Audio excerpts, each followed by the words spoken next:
তুমি কি কখনো ভেবেছ জীবনের এত সমস্যার মাঝেও কেমন করে মানুষ শান্তি খুঁজে পায়? কেন ভগবান শ্রীকৃষ্ণ বলেছিলেন কর্মই তোমার অধিকার, ফল নয়? আজ আমরা সেই সত্যকেই জানব, সেই জ্ঞানকেই অনুভব করব, যা যুগের পর যুগ ধরে মানুষকে আলোকিত করে এসেছে। আপনাদের স্বাগতম আমাদের আধ্যাত্মিক পরিবারে, ভক্তির পথ। এখানে আমরা প্রতিদিন ভগবদ্গীতার শিক্ষা, ভগবান শ্রীকৃষ্ণের উপদেশ আর জীবনের বাস্তব প্রশ্নগুলোর আধ্যাত্মিক উত্তর নিয়ে আলোচনা করি। আজকের পর্বের বিষয় ভগবদ্গীতার সারাংশ, যেখানে আমরা জানব গীতার মূল বাণী, জীবনের সত্য অর্থ আর সেই পথ যা আমাদের ভগবানের নিকট পৌঁছে দেয়। তাহলে চলুন শুরু করি আজকের এই আধ্যাত্মিক যাত্রা, ভক্তি, জ্ঞান ও বিশ্বাসের আলোয়। প্রভাতের প্রথম আলো পড়েছে কুরুক্ষেত্রের মাঠে। চারদিক নিস্তব্ধ, বাতাসে আছে যুদ্ধের গন্ধ। কৌরব ও পাণ্ডব দুই সেনা মুখোমুখি দাঁড়িয়ে, ধ্বনিত হচ্ছে শঙ্খ, মৃদু কম্পন ধরেছে পৃথিবীতে। এই যুদ্ধ শুধু সিংহাসনের জন্য নয়, এটি ন্যায় ও অন্যায়ের সংঘর্ষ। অর্জুন পাণ্ডবদের মধ্যম, তার রথে বসে আছেন। সারথি তার প্রিয় বন্ধু স্বয়ং ভগবান শ্রীকৃষ্ণ। রথ এগিয়ে নিলেন কৃষ্ণ, মাঝখানে দাঁড় করালেন যেখানে ভীষ্ম, দ্রোণ ও অন্যান্য মহাবীর দাঁড়িয়ে। অর্জুনের দৃষ্টি ঘুরে বেড়াচ্ছে, একদিকে কৌরব সেনা, অন্যদিকে নিজের আত্মীয়, গুরু, ভ্রাতা, বন্ধু। তার হৃদয় ভারী হয়ে উঠল। তিনি কাঁপতে লাগলেন, মুখ শুকিয়ে গেল। ধনুক নিচে নামিয়ে বললেন, হে কৃষ্ণ, আমি এই যুদ্ধ করব না। আমার হৃদয় বিদীর্ণ হচ্ছে। এই রক্তপাতে আমি সুখ পাব না। জয় পেয়েও শান্তি আসবে না। আমার বুদ্ধি বিভ্রান্ত হয়ে গেছে। তখন কৃষ্ণের মুখে ফুটে উঠল এক কোমল হাসি। তিনি শান্ত কণ্ঠে বললেন, অর্জুন, তুমি এমন সময় ভীরুতার কথা বলছো যখন তোমার সাহসের প্রয়োজন। তোমার এই ভাবনা মহত্বের নয়। উঠো, এই নীচ দুর্বলতা ঝেড়ে ফেলো। অর্জুন বললেন, হে কৃষ্ণ, আমি তোমার শিষ্য, আমাকে বলো কি করা উচিত। এবং তখনই শুরু হলো সেই অমৃতময় উপদেশ, ভগবত গীতা। কৃষ্ণ বললেন, অর্জুন, তুমি যে দুঃখ পাচ্ছ তা তোমার অজ্ঞানতার ফল। তুমি ভাবছ এই শরীরই সব, কিন্তু শরীর নশ্বর। আত্মা অক্ষয়, দেহ মরে, আত্মা কখনো মরে না। আত্মা জন্মহীন, চিরন্তন, অপরিবর্তনীয়। যেমন মানুষ পুরনো পোশাক ছেড়ে নতুন পরে, তেমনি আত্মা দেহ পরিবর্তন করে। মৃত্যু কেবল এক রূপান্তর। এই সত্য শুনে অর্জুন অবাক হয়ে গেলেন। কৃষ্ণ আবার বললেন, যে আত্মা অমর, তার জন্য দুঃখ করা উচিত নয়। জ্ঞানী ব্যক্তি মৃত্যুতেও শোক করে না, জন্মেও আনন্দ করে না। আত্মা যে চিরন্তন তা বুঝে নাও। এবার কৃষ্ণ শেখালেন জীবনের মূল নীতি, কর্ম ও কর্তব্যের ধর্ম। অর্জুন, তোমার অধিকার আছে কেবল কর্মে, ফলের নয়। ফলের প্রতি আকাঙ্ক্ষা রেখো না। কর্ম করো নিষ্কামভাবে, ফলকে ঈশ্বরের হাতে ছেড়ে দাও। এই এক বাণী যুগে যুগে মানুষের মননে জাগিয়েছে মুক্তির আলো। কর্ম করাই ধর্ম, ফলের প্রতি আসক্তি দুঃখের মূল। কৃষ্ণ আরো বললেন, যে মানুষ নিজের কর্তব্য থেকে মুখ ফেরায়, সে নিজের আত্মাকে ছোট করে। নিজের ধর্ম পালন করা উত্তম, অন্যের ধর্ম পালন করলে তাতে বিপদ। অর্জুন বুঝতে লাগলেন, যুদ্ধ এড়ানো নয়, যুদ্ধই তার কর্তব্য। পাপ নয়, এটি ন্যায় প্রতিষ্ঠার সংগ্রাম। কৃষ্ণ এরপর বললেন, যে মানুষ সুখ দুঃখে, জয় পরাজয় সমান থাকে, সে প্রকৃত যোগী। জীবনে সমতা বা সমত্ব বজায় রাখা গীতার অন্যতম শিক্ষা। যখন মানুষ ফলের আসক্তি হারায়, তখন তার মন স্থির হয়। এরপর কৃষ্ণ বললেন আত্মনিয়ন্ত্রণের কথা। হে অর্জুন, মনই মানুষের বন্ধু, আবার শত্রুও মনই। যে মনকে জয় করে সে বন্ধুত্ব পায় নিজের ভেতরে। যে পারে না, সে নিজেই নিজের শত্রু। এই কথাগুলি আজও গভীর সত্য। আমাদের এই অস্থির মনই জীবনের সমস্ত দুঃখের মূল। গীতার এই প্রারম্ভে কৃষ্ণ বোঝালেন, জ্ঞানের আলোই মুক্তির পথ। যেমন সূর্যের আলো অন্ধকার দূর করে, তেমনি জ্ঞান অজ্ঞানতাকে দূর করে দেয়। জ্ঞানে যেমন আগুন কাঠ দগ্ধ করে, তেমনি জ্ঞান পাপ দগ্ধ করে। কৃষ্ণ আরো বললেন, যে জ্ঞানী সে জানে কর্মের ভিতরেও অক্রিয়া আছে আর অক্রিয়ার ভেতরেও কর্ম আছে। অর্থাৎ বাহ্যিক কর্মই সব নয়, চেতনার কর্মই আসল। যে আত্মা জানে সে কর্মে থেকেও মুক্ত থাকে। তিনি বললেন, যে মানুষ নিজের কর্তব্য করে কিন্তু ফলের প্রতি আসক্ত নয়, সে কর্মের বন্ধন থেকে মুক্ত হয়। অর্জুনের মনে জাগ্রত হতে লাগলো সেই জ্ঞান। তার চোখে ধীরে ধীরে আলো ফিরে এলো। কৃষ্ণ বুঝিয়ে দিলেন, মানুষের জন্ম ভোগের জন্য নয়, আত্মোন্নতির জন্য। জীবনের প্রতিটা ঘটনা এক একটা পাঠ। দুঃখ, আনন্দ, পরাজয়, সাফল্য সবই শিক্ষার ধাপ। যে এসবকে সমভাবে গ্রহণ করে সে জীবন জয় করে। তিনি বললেন, যে মানুষ নিজের ইন্দ্রিয়কে সংযত করতে পারে, মনকে স্থির রাখতে পারে, সে শান্তি পায়। যার মন ইন্দ্রিয়ে বশীভূত, তার জ্ঞান নষ্ট হয়। এভাবেই কৃষ্ণ অর্জুনকে নিয়ে যাচ্ছেন জ্ঞানের পথ ধরে। আত্মা থেকে কর্ম, কর্ম থেকে যোগ, যোগ থেকে মুক্তি। তিনি বললেন, যে মানুষ ঈশ্বরে নিবেদিত তার কোনো দুঃখ নেই। সে নিজের কর্ম ঈশ্বরকে অর্পণ করে। অর্থাৎ জীবনের প্রতিটা কাজ যদি ঈশ্বরের জন্য করা যায় তাহলে তা পবিত্র হয়ে ওঠে। এই প্রথম অংশে কৃষ্ণ শেখালেন, 1. আত্মা অমর, 2. দেহ নশ্বর, 3. কর্তব্যই ধর্ম, 4. ফলের আসক্তি দুঃখের কারণ, 5. সমতা ও মন নিয়ন্ত্রণই মুক্তির পথ। অর্জুনের মনে এই জ্ঞানের আলো ফুটে উঠল। তার বিভ্রান্তি ধীরে ধীরে দূর হতে লাগলো। যুদ্ধের প্রতি ভয় মুছে গিয়ে এক দৃঢ় বিশ্বাস জন্ম নিল। আমি এই যুদ্ধ করব, কারণ এটি আমার কর্তব্য। তখন কৃষ্ণ বললেন, অর্জুন, তোমার মন যখন বিভ্রান্ত হবে না, যখন তুমি ইন্দ্রিয়কে জয় করবে, তখনই তুমি স্থির জ্ঞানী হবে। এই অবস্থাকে বলা হয় স্থিতপ্রজ্ঞ, যেখানে মানুষ আনন্দে, দুঃখে, লাভে, ক্ষতিতে সমান থাকে। অর্জুন এখন আর কাঁপছেন না। তিনি ধীরে ধীরে রথে দাঁড়ালেন, কৃষ্ণের দিকে চেয়ে বললেন, হে প্রভু, আমার বিভ্রান্তি কেটে গেছে। আমি বুঝেছি আত্মা অমর, কর্তব্যই ধর্ম, আর আপনি আমার পথপ্রদর্শক। কুরুক্ষেত্রের প্রভাতে সেই মুহূর্তেই মানবজাতির ইতিহাসে জন্ম নিল ভগবত গীতা, জীবনের সার, সত্যের বাণী, আত্মার মুক্তির পথ। কুরুক্ষেত্রের প্রভাত এখন রক্তিম। অর্জুনের মন থেকে অন্ধকার কেটে গেছে, কিন্তু এখনো অনেক প্রশ্ন রয়ে গেছে। তিনি ভগবান শ্রীকৃষ্ণের দিকে তাকিয়ে বললেন, হে প্রভু, আপনি আত্মার কথা বললেন, কর্তব্যের কথা বললেন, কিন্তু বলুন তো আমি কিভাবে সেই স্থির জ্ঞান, সেই যোগের অবস্থায় পৌঁছাতে পারি? কিভাবে এই অস্থির মনকে নিয়ন্ত্রণ করব? কৃষ্ণ শান্ত কণ্ঠে বললেন, হে অর্জুন, মনকে নিয়ন্ত্রণ করা কঠিন কিন্তু অসম্ভব নয়। অনুশীলন ও বৈরাগ্যের মাধ্যমে মনকে বশ করা যায়। মন যদি নিয়ন্ত্রিত হয় তবে তা বন্ধু, আর যদি না হয় তবে শত্রু।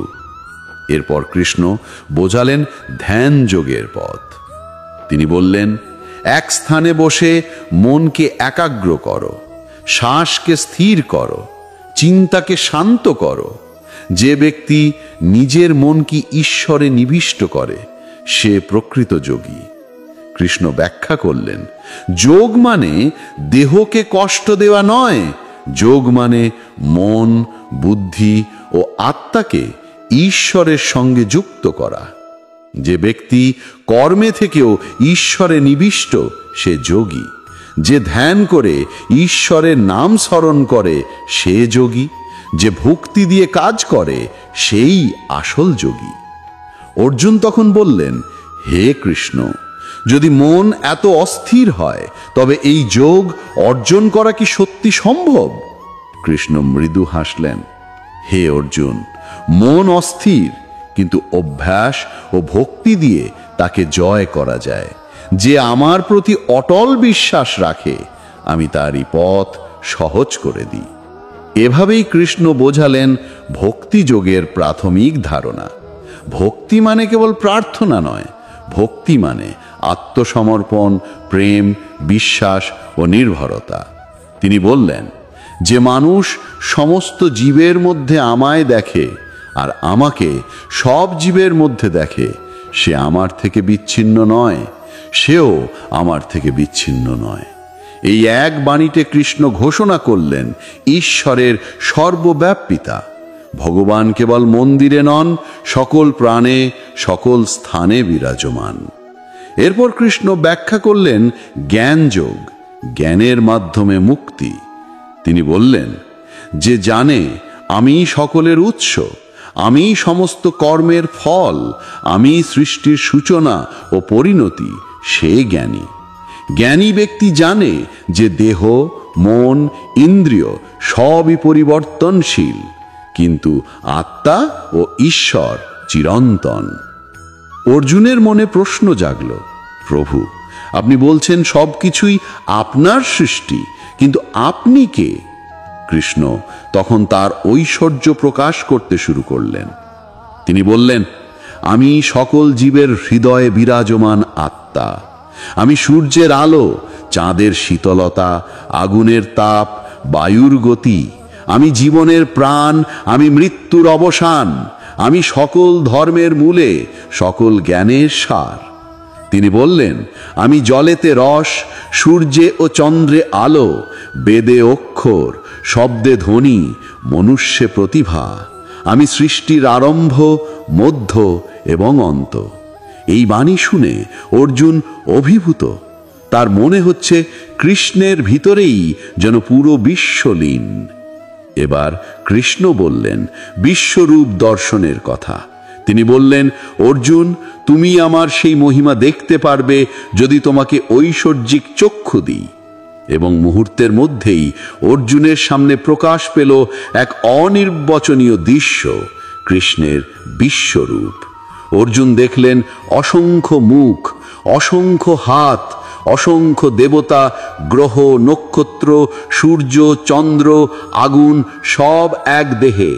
তার রূপে প্রকাশ পাচ্ছে সৃষ্টি, সংহার, সময় ও চিরন্তন শক্তি। অর্জুন বিস্ময়ে কেঁপে উঠলেন।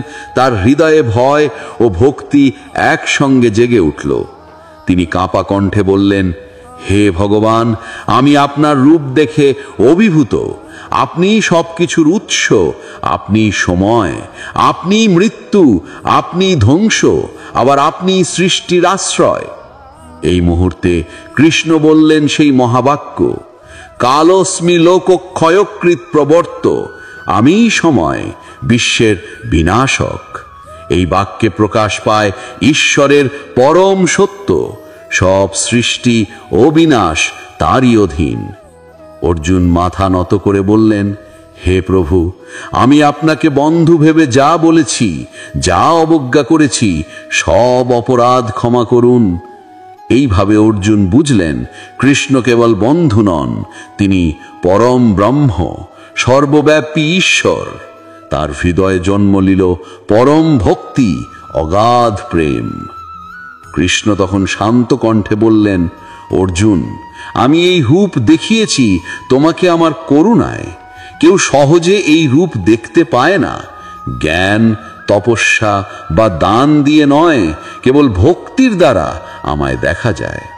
এইভাবেই কৃষ্ণ ঘোষণা করলেন ভক্তি মোক্ষের পথ। তিনি বললেন, যে মন, বুদ্ধি ও আত্মাকে আমার মধ্যে স্থাপন করে, আমায় সর্বান্তকরণে ভালোবাসে, আমায় ভজে, আমায় শ্রদ্ধা করে, আমি তার মধ্যে আছি আর সে আমার মধ্যে।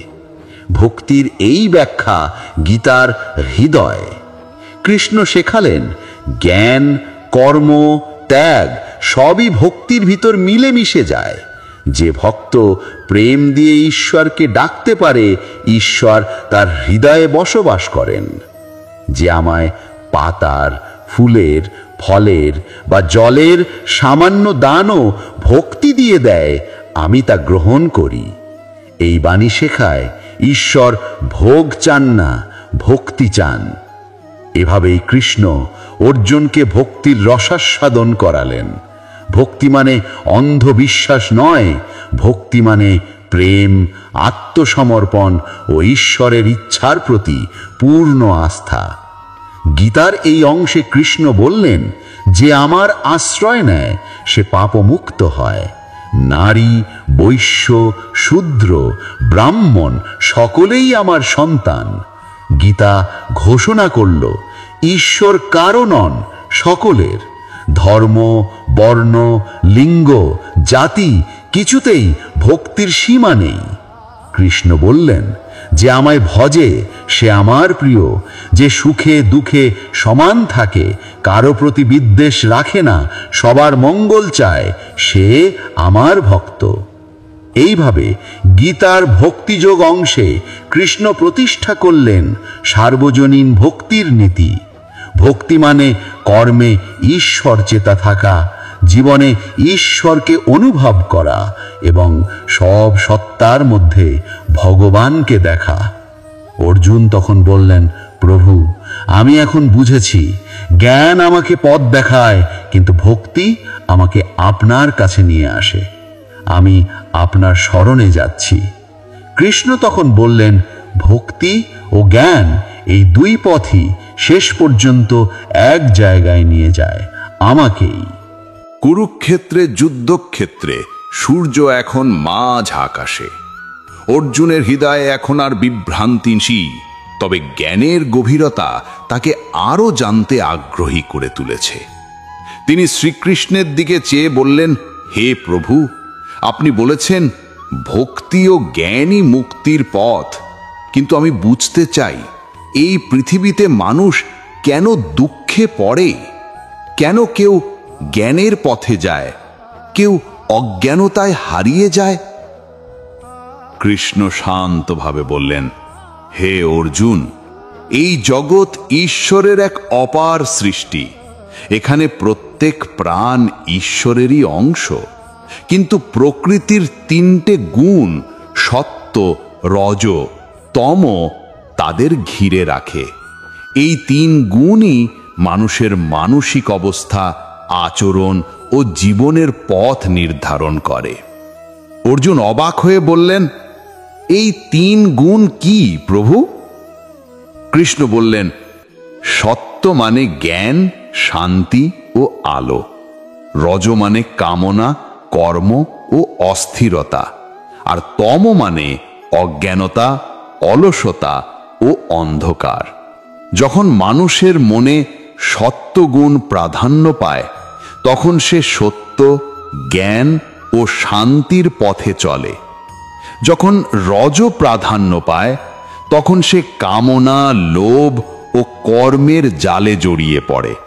আর যখন তম প্রাধান্য পায়, তখন সে বিভ্রান্ত হয়, অজ্ঞানতায় নিমজ্জিত হয়। কৃষ্ণ বললেন, এই তিন গুণের খেলা চলতে থাকে প্রতিটি জীবনের মধ্যে। জন্ম থেকে মৃত্যু পর্যন্ত মানুষ এই গুণত্রয়ের প্রভাবে কাজ করে, ভাবে, সিদ্ধান্ত নেয়। কিন্তু যে ব্যক্তি এই গুণত্রয়কে অতিক্রম করে, সে মুক্ত হয়। অর্জুন বললেন, কিভাবে এই গুণত্রয়কে অতিক্রম করা যায়? কৃষ্ণ বললেন, যে মানুষ সুখ দুঃখে, লাভ ক্ষতিতে, সম্মান অপমানে সমান থাকে, যার মন স্থির, যে নিজেকে ঈশ্বরের আশ্রয় রাখে, সে গুণত্রয়ের ওপারে যায়। এই শিক্ষার মাধ্যমে কৃষ্ণ বোঝালেন, আত্মজ্ঞান ও ভক্তি প্রকৃত মুক্তি দেয়। মানুষ যখন নিজের কর্মকে ঈশ্বরের প্রতি উৎসর্গ করে, ফলের চিন্তা ত্যাগ করে, তখন সে এই তিন গুণের বাঁধন ছিন্ন করতে পারে। কৃষ্ণ এরপর বোঝালেন প্রকৃতি ও পুরুষের সম্পর্ক। তিনি বললেন, এই জগৎ প্রকৃতি দ্বারা চালিত। প্রকৃতি সব কাজ করে, কিন্তু মানুষ মনে করে সে করছে। প্রকৃতি মানে বস্তু জগতের শক্তি, আর পুরুষ মানে আত্মা, যা শুধু দর্শক। এই ধারণা মানুষের অহংকার ভাঙার শিক্ষা দেয়। আমরা কর্তা নই, ঈশ্বরই আসল কর্তা। এরপর কৃষ্ণ ব্যাখ্যা করলেন ত্যাগের প্রকৃতি। তিনি বললেন, ত্যাগ মানে কর্ম এড়িয়ে যাওয়া নয়, ত্যাগ মানে ফলের প্রতি আসক্তি ত্যাগ করা। যে ব্যক্তি ফলের জন্য কাজ করে না, কিন্তু কর্তব্য পালন করে সে প্রকৃত ত্যাগী। আর যে কর্তব্য এড়ায় সে ত্যাগী নয়, অলস। কৃষ্ণ ব্যাখ্যা করলেন 3 প্রকার ত্যাগ। 1. সাত্ত্বিক ত্যাগ, ফলের প্রতি আকাঙ্ক্ষা ছেড়ে কর্তব্য পালন। 2. রাজসী ত্যাগ, ফল বা লাভের জন্য কাজ করা। 3. তামসিক ত্যাগ, ভয়, অলসতা বা বিভ্রান্তিতে কাজ না করা। যে সাত্ত্বিক ত্যাগী সে পাপ বা পুণ্যে জড়ায় না, কারণ তার মন স্থির, সে কর্মফলে আসক্ত নয়। এরপর কৃষ্ণ বললেন কর্মযোগের গভীরতা। অর্জুন, জগতে কর্ম এড়িয়ে থাকা অসম্ভব। কেউ না কেউ সব সময় কিছু না কিছু করছে, তাই কর্ম এড়ানো নয়, কর্মকে পবিত্র করা শেখো। যে ব্যক্তি ঈশ্বরের আদেশে কর্তব্য হিসাবে কাজ করে সে মুক্ত, আর যে ব্যক্তিগত লাভের জন্য কাজ করে সে বন্ধনে পড়ে। তিনি আরো বললেন, যে মানুষ ফলের প্রতি আসক্ত নয়, অহংকার ত্যাগ করেছে, সেই প্রকৃত যোগী। তার জন্যে কর্ম ধ্যান, কর্ম পূজা। কৃষ্ণের এই বাণীতে গীতার কর্ম ও আধ্যাত্মিকতার মিলন প্রকাশ পেয়েছে। মানুষের কাজ যদি ঈশ্বর চেতায় করা যায় তবে তা ভক্তি হয়ে ওঠে। অর্জুন বললেন, প্রভু, আপনি বারবার বলছেন ফল ত্যাগ করতে, কিন্তু মানুষ তো ফলের প্রত্যাশা ছাড়া কাজ করতে পারে না। কৃষ্ণ উত্তর দিলেন, হে অর্জুন, সত্যি মানুষ ফল চায়, কিন্তু ফলের প্রতি আকাঙ্ক্ষা যতক্ষণ স্বার্থে ততক্ষণ তা বেঁধে রাখে। যখন ফল ঈশ্বরকে অর্পণ করা যায় তখন সেটি মুক্তি দেয়। তিনি উদাহরণ দিয়ে বললেন, যেমন এক কৃষক বীজ বপন করে, ফলের চিন্তা করে না, শুধু জানে নিজের কর্তব্য বীজ বপন করা, তেমনি মানুষকেও ফলের চিন্তা না করে কর্তব্যে অবিচল থাকতে হয়। এবার কৃষ্ণ বললেন বুদ্ধিযোগ বা জ্ঞান নির্দেশিত কর্মের কথা। যে ব্যক্তি বুদ্ধি দ্বারা কাজ করে সে অজ্ঞানতার প্রভাব থেকে মুক্ত। বুদ্ধি যখন ঈশ্বর চেতায় স্থির হয় তখন মন আর ছুটে বেড়ায় না। তিনি বললেন, যে মানুষ নিজের ভিতরে ঈশ্বরকে অনুভব করে সে সুখ খোঁজে না বাইরে, তার আনন্দ ভিতরের শান্তিতে, সেই আনন্দ চিরন্তন। এরপর কৃষ্ণ ব্যাখ্যা করলেন ঈশ্বরের প্রতি আত্মসমর্পণ। তিনি বললেন, হে অর্জুন, সব ধর্ম ও কর্তব্য ত্যাগ করে আমার শরণ নাও, আমি তোমাকে সকল পাপ থেকে মুক্ত করব, ভয় করো না। এই বাক্য যে সর্বধর্মান পরিত্যাজ্য মাম একং শরণাং ব্রজ, গীতার সবচেয়ে গভীর বাণী। এতে কৃষ্ণ বোঝালেন মানুষ যতই চেষ্টা করুক, ঈশ্বরের করুণাই মুক্তির একমাত্র পথ। আত্মসমর্পণ মানে দুর্বলতা নয়, বরং অহংকার ত্যাগ করে সত্যকে গ্রহণ করা। এরপর কৃষ্ণ বললেন, যে মানুষ আমায় সর্বান্তকরণে ভালোবাসে, আমায় ভজে, আমায় সেবা করে, আমায় শ্রদ্ধা করে, সে আমার প্রিয়। আমি তার রক্ষা করি, সে চিরকাল আমার আশ্রয়ে থাকে। গীতার এই অংশে কৃষ্ণ শেখালেন ধর্ম মানে কর্তব্য ও ঈশ্বর চেতার সংমিশ্রণ। ধর্ম কোনো এক সম্প্রদায় বা রীতি নয়, ধর্ম মানে ন্যায়, সত্য ও সেবা। তিনি আরো বললেন, যে নিজের ধর্ম পালন করে সে শান্তি পায়। নিজের কর্তব্য যত ছোটই হোক তা পালন করা অন্যের কর্তব্য গ্রহণের চেয়ে উত্তম। এভাবে কৃষ্ণ এক একে ব্যাখ্যা করলেন কর্ম, জ্ঞান, ত্যাগ, ধর্ম ও মুক্তির মূল।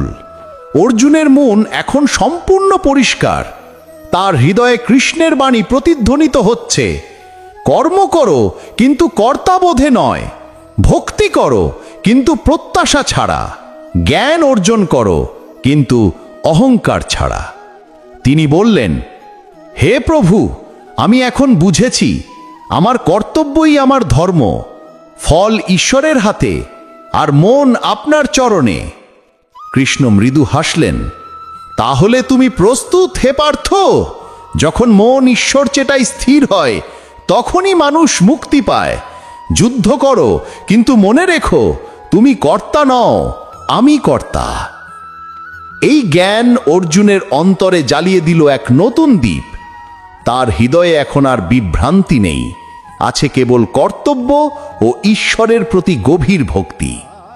কুরুক্ষেত্রের সেই মাঠে যেন আর যুদ্ধ নেই, আছে আত্মার জাগরণ, আছে জ্ঞানের আলো। অর্জুন তার ধনুক তুলে নিলেন, মনে কৃষ্ণের বাণী, যে ঈশ্বর চেতায় কর্ম করে সে কখনো হারে না। কুরুক্ষেত্রের যুদ্ধক্ষেত্রের সেই উত্তাল দুপুরে অর্জুনের মন এখন এক অদ্ভুত প্রশান্তিতে ভরে উঠেছে। তার চোখে রক্তাক্ত মাটির যুদ্ধক্ষেত্র আর তেমন ভয়ঙ্কর মনে হচ্ছে না, কারণ এখন তিনি জানেন এই যুদ্ধ শুধুই অস্ত্রের নয়, এটি আত্মার পরীক্ষার যুদ্ধ। শ্রীকৃষ্ণের মুখে এখন এক অলৌকিক দীপ্তি, তার বাণীতে যেন ব্রহ্মাণ্ডের নিনাদ, শান্ত, গভীর, চিরন্তন। তিনি বললেন, হে অর্জুন, এখন তুমি জেনেছ কর্ম, জ্ঞান, ভক্তি ও ত্যাগের পথ। কিন্তু এই পথগুলির চূড়ান্ত লক্ষ্য একটাই, মোক্ষ অর্থাৎ মুক্তি। অর্জুন জিজ্ঞাসা করলেন, প্রভু, মুক্তি বলতে কি বোঝায়? মানুষ যখন মরে যায় তখন কি সে মুক্ত হয়? কৃষ্ণ মৃদু হেসে বললেন, মৃত্যু মানেই মুক্তি নয় হে পার্থ। মুক্তি মানে জন্ম মৃত্যুর চক্র থেকে পরিত্রাণ। যখন আত্মা জগতের গুণত্রয়কে অতিক্রম করে ঈশ্বর চেতায় স্থিত হয়, তখনই সে মুক্ত। তিনি ব্যাখ্যা করলেন, জীবন হলো এক অনন্ত যাত্রা। জন্ম, কর্ম, মৃত্যু, পুনর্জন্ম এ এক নিরন্তর চক্র। যতক্ষণ পর্যন্ত মানুষ আসক্ত থাকে ততক্ষণ সে এই চক্রে ঘুরে বেড়ায়। কিন্তু যে ব্যক্তি ঈশ্বর চেতায় কাজ করে সে মুক্তি লাভ করে, পুনর্জন্মের প্রয়োজন ফুরিয়ে যায়। অর্জুন গভীর মনোযোগে শুনছিলেন। কৃষ্ণ বললেন, যে ব্যক্তি সবকিছু আমায় অর্পণ করে, আমার নাম চিন্তা করে, আমায় ভালোবাসে, সে কখনো হারিয়ে যায় না। মৃত্যুকালে যে আমার নাম স্মরণ করে সে আমায় লাভ করে। এরপর কৃষ্ণ ব্যাখ্যা করলেন ধ্যানযোগ বা যোগেশ্বরের পথে ধ্যানের মহিমা।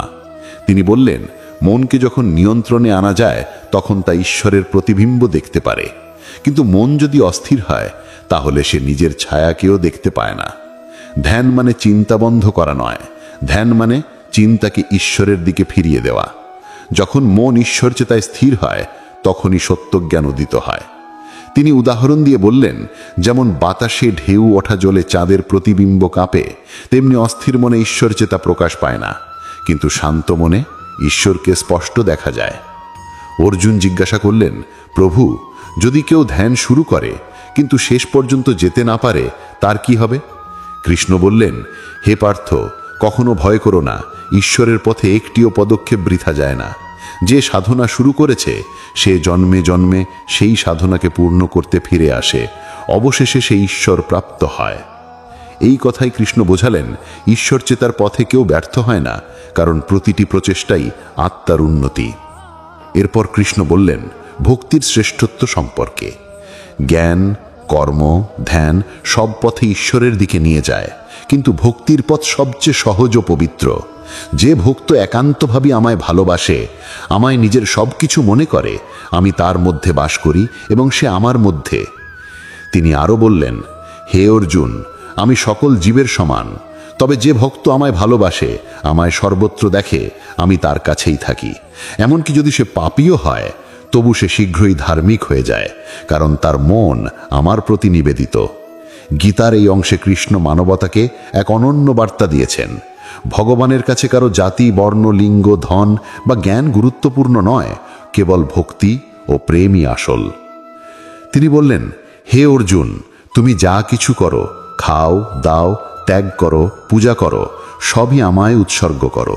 এতে তুমি পাপমুক্ত হবে এবং শান্তি পাবে। এই শিক্ষা হলো ভগবদ্গীতার হৃদয়বাণী।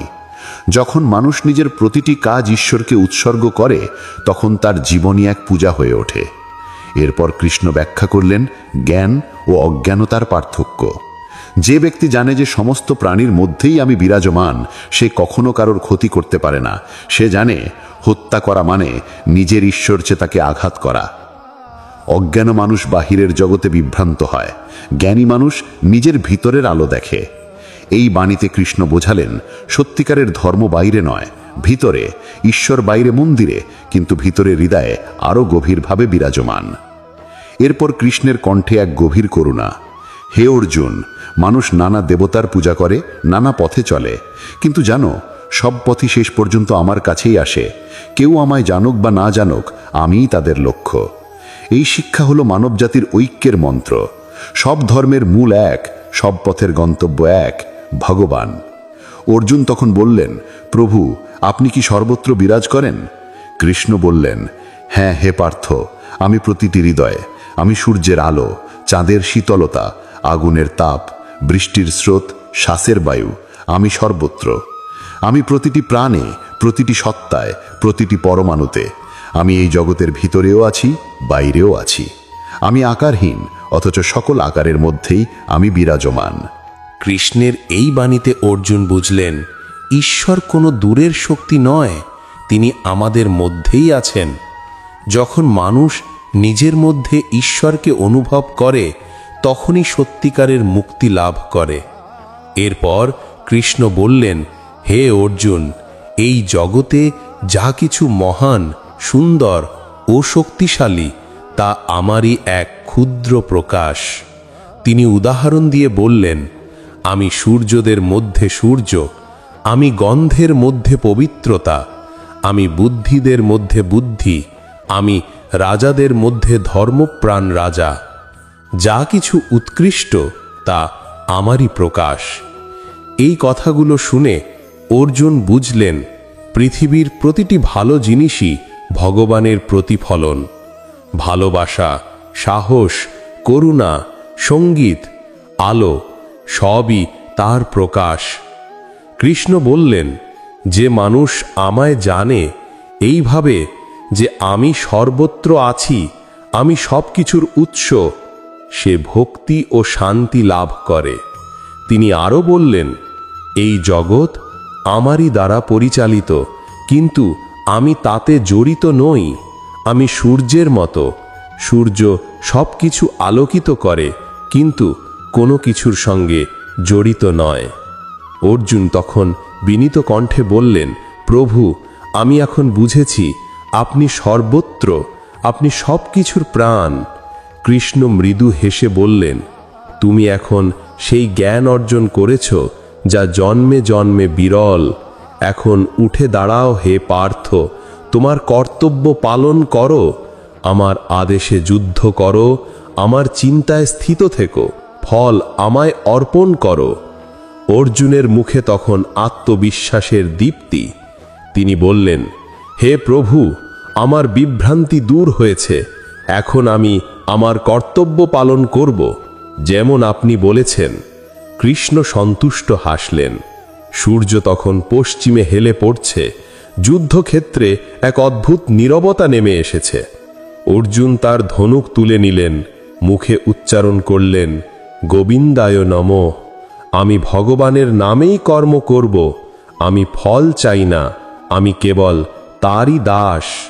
কুরুক্ষেত্রের সেই যুদ্ধ আর কেবল রক্তক্ষয়ী যুদ্ধ নয়, এটি মানুষের ভিতরের অজ্ঞানতার বিরুদ্ধে জ্ঞানের যুদ্ধ। অর্জুনের ধনুকের প্রতিটি তীর যেন অজ্ঞানতার পর্দা ছিঁড়ে দিচ্ছে। এইভাবেই ভগবদ গীতার শেষ বাণী প্রতিধ্বনিত হয়, যতক্ষণ মানুষ নিজের কর্তব্য পালন করে, ঈশ্বর চেতায়, ততক্ষণ সে মুক্ত। যতক্ষণ ভক্তি আছে, জ্ঞান আছে, ত্যাগ আছে, ততক্ষণ ঈশ্বর কাছে। সারাংশের মূল বার্তা: 1. কর্ম করো, কিন্তু ফলের আকাঙ্ক্ষা ছেড়ে দাও। 2. মন স্থির করো ঈশ্বরে। 3. ভক্তি, জ্ঞান, ত্যাগ ও ধর্ম, এই 4 স্তম্ভে জীবনের ভিত্তি গড়ো। 4. সংসারে থেকেও ঈশ্বর চেতায় স্থিত থাকলে তুমিই মুক্ত। জীবন এক যুদ্ধক্ষেত্র, কিন্তু যার হৃদয়ে কৃষ্ণ আছে, তার হাতে গীতা আছে, সে কখনো হারতে পারে না। এই ছিল আজকের আমাদের ভক্তির পথের একটি আধ্যাত্মিক পর্ব। ভগবদ গীতার এই জ্ঞান ও ভগবান শ্রীকৃষ্ণের উপদেশ যদি আপনার মনকে স্পর্শ করে থাকে, তাহলে জানাবেন ভিডিওটি কেমন লাগলো। নিচে কমেন্টে আপনার মতামত অবশ্যই লিখে দিন। আমাদের চ্যানেল ভক্তির পথ সবসময় চেষ্টা করে গীতার বাণী, শ্রীকৃষ্ণের শিক্ষা ও জীবনের সত্যকে আপনাদের কাছে পৌঁছে দিতে। আপনার একটি লাইক, কমেন্ট ও শেয়ার আমাদের আরও উৎসাহ দেয়, যাতে আমরা ভগবানের এই বাণী আরও মানুষের কাছে পৌঁছে দিতে পারি। যদি এখনও সাবস্ক্রাইব না করে থাকেন, এখনই ভক্তির পথ চ্যানেলটি সাবস্ক্রাইব করুন এবং পাশে থাকা বেল আইকনটি অন করে রাখুন, যাতে পরের আধ্যাত্মিক ভিডিওটি আপনি প্রথমেই দেখতে পারেন। জীবনে যত বাধাই আসুক, ভগবানের নাম নিতে ভুলো না।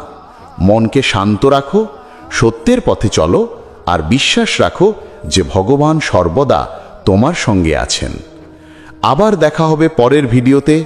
ততক্ষণ পর্যন্ত জপ হরে কৃষ্ণ, ভজ ভগবান শ্রীকৃষ্ণ। নমস্কার।